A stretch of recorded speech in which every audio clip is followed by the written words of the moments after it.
में ही मिल जाएगा, क्योंकि ईश्वर हम सबसे किसी से भी दूर नहीं, वो हमारे अंदर ही निवास करता है। जब हम अपने अंदर की अच्छाइयों को देखते हैं, जागृत करते हैं, मतलब ये अच्छाइयाँ नहीं कि शीशे के सामने खड़े हो गए देखने लगे, अच्छाइयाँ ये देखना है कि हमारे अंदर सच्चाई होनी चाहिए, सत्यता होनी चाहिए, और हमको सदाचारी होना चाहिए, दूसरों की सेवा करनी चाहिए, परहित होना चाहिए, दूसरों के काम आना चाहिए। तो ऐसी चीज़ें यदि हमारे अंदर जागृत हो जाती हैं, ईश्वर को अपने अंदर ढूंढ लेते हैं, पा लेते हैं, ऐसे ही समझ लेते हैं, तो वह तलाश हमारी पल भर में ही पूरी हो जाती है। ईश्वर को खोजने की कहे कबीर सुनो भाई साधो सब श्वासों की सांस में।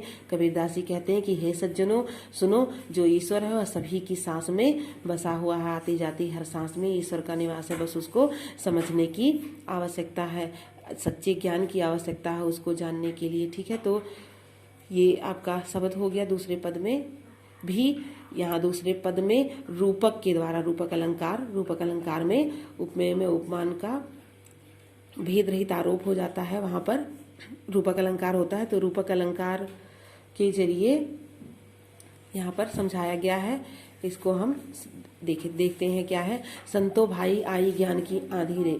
कबीरदास जी कहते हैं कि हे सज्जनों सुनो, ज्ञान की आंधी आई, ज्ञान रूपी आंधी आई। ज्ञान की आंधी नहीं आती है आंधी, ज्ञान की आंधी आई। रूपक अलंकार के जरिए हमने कहा माध्यम बना करके समझाया गया है। तो कहा गया है, तो कहते हैं कि ज्ञान की आंधी आई है, भ्रम की टाटी सबे उड़ानी। देखिए गांव में आप लोगों ने देखा होगा, लगभग सभी ने देखा है कि छप्पर जो होते हैं, जो घास फूस के तिनकों के छाए होते हैं, उसमें थूनियाँ लगी होती हैं, बल्ली लगी होती है। पूरी तरीके से तो मुझे भी इसके बारे में जानकारी नहीं है, लेकिन हाँ मैंने भी देखा है थोड़ी बहुत। जो उसमें ऊपर रोकने के लिए कुछ बड़े बड़े मोटे मोटी लकड़ियाँ लगी होती हैं, नीचे से ज़मीन में गाड़ के उनको रोका लगाया जाता है, ऊपर तिनकों से वो छाई रहती हैं, और अगल बगल से उनमें टाटी लगाई जाती है बांध करके, उसको उसमें दिखे ना एक ओट लगाई जाती है। तो ये सारी चीज़ें होती हैं। एक जो छप्पर होता है, ये जो टाटी होती है उसमें।